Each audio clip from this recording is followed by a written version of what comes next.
इस बेहद खास विश्लेषण में स्वागत है।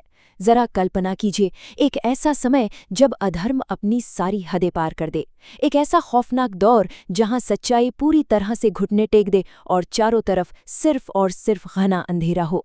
हमारी प्राचीन संहिताओं और पुराणों में एक ऐसी ही रहस्यमयी और बेहद शक्तिशाली भविष्यवाणी की गई है। एक ऐसे रक्षक के आने की बात कही गई है जिसके कदमों की आहट से सच मानिए स्वयं समय भी कांप उठेगा।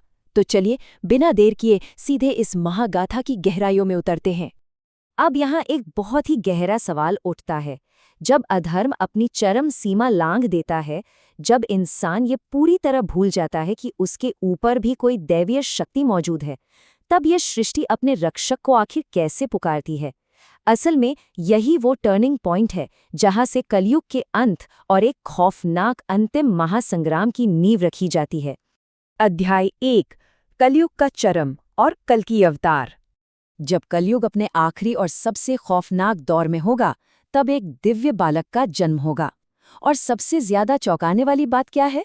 वो ये कि इनका जन्म किसी आलीशान महल में नहीं, बल्कि एक बहुत ही साधारण से गांव में होगा। भगवान कल्कि की इस पूरी यात्रा की समय रेखा सच में बहुत दिलचस्प है। गांव में जन्म से लेकर अंतिम धर्म युद्ध तक का ये सफर। लेकिन कहानी में असली मोड़ तब आता है जब वो 16 वर्ष के होते हैं।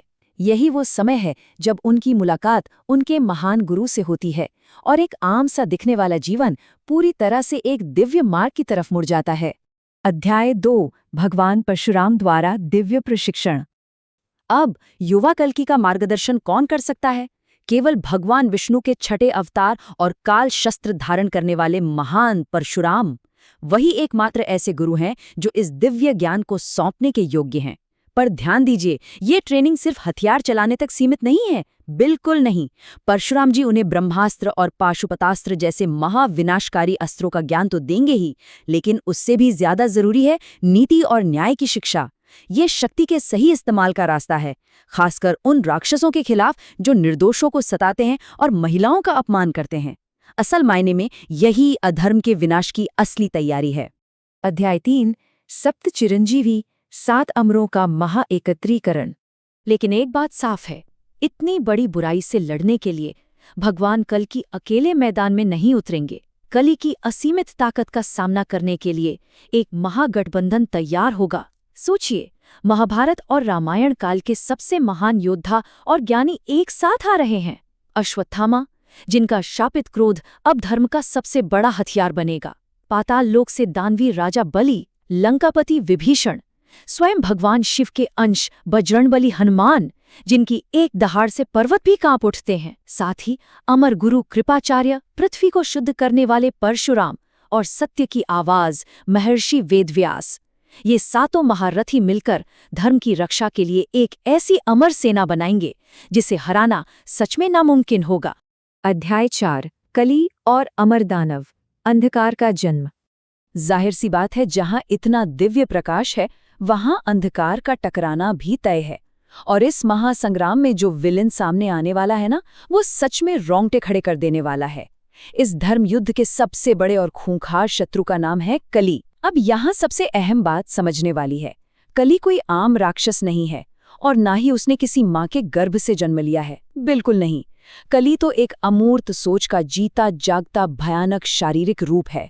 ये स्वयं इंसानों के पापों से पैदा हुआ है, लालच, हिंसा, अहंकार, वासना और धोखे से। इसका इकलौता मकसद है इंसान के अंदर सोए हुए सबसे गहरे अंधकार को पूरी तरह से बाहर लाना। और कलि इस जंग में अकेला बिल्कुल नहीं है। उसके पास एक बेहद खूंखार राक्षसी सेना है। उसके मुख्य सेनापतियों में अंधार, भीकासुर और वृगासुर जैसे नाम शामिल हैं। अब यहाँ एक बहुत ही दिलचस्प कनेक्शन है। वृगासुर दरअसल महाभारत के उसी कुटिल शकुनी का बेटा है जिसने पूरे धर्म को ही जुए की बिसात पे रख दिया था। और वृगासुर अपनी चालबाजियों में अपने पिता शकुनी से भी कई कदम आगे है। फिर आते हैं उसके 2 बेटे कोख और विकोक। याद रखिए ये दोनों नाम, क्योंकि आगे चलकर यही दोनों इस महासंग्राम की सबसे बड़ी और खतरनाक चुनौती बनने वाले हैं। इन दोनों राक्षसों कोख और विकोक की शक्तियां सच में अकल्पनीय हैं।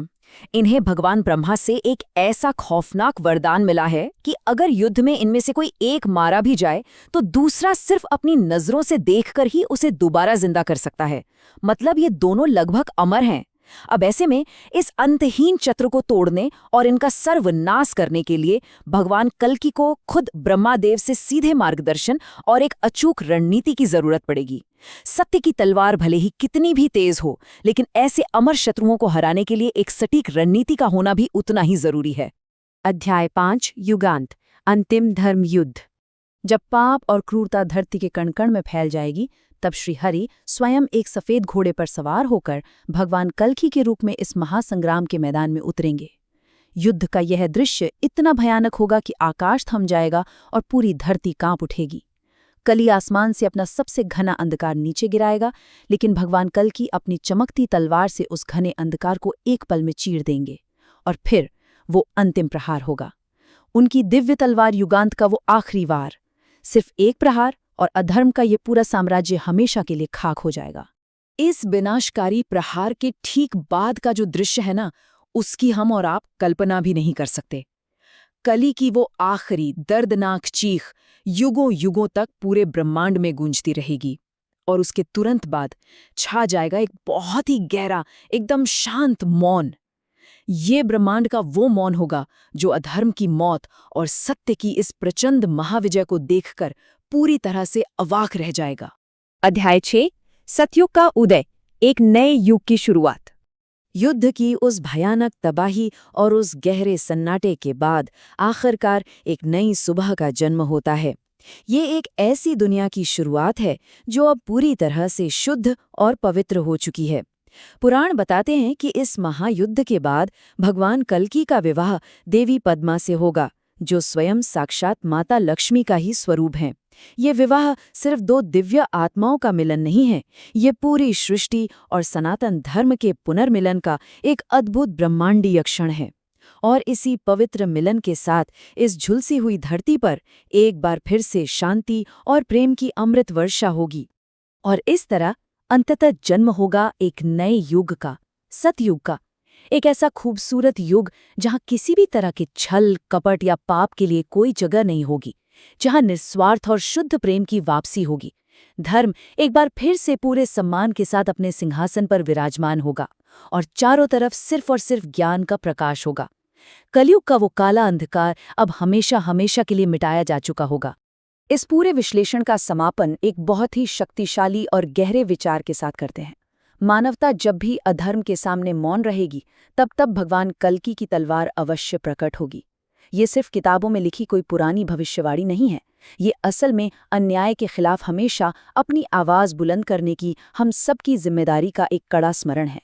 क्योंकि जरा सोचिए, अगर मानवता यूं ही चुप रही तो क्या हमारी वो चुप्पी ही हमारे विनाश का सबसे बड़ा कारण नहीं बन जाएगी? इस गंभीर सवाल पर गहराई से विचार जरूर कीजिएगा। इस खास चर्चा में अंत तक जुड़े रहने के लिए बहुत बहुत धन्यवाद।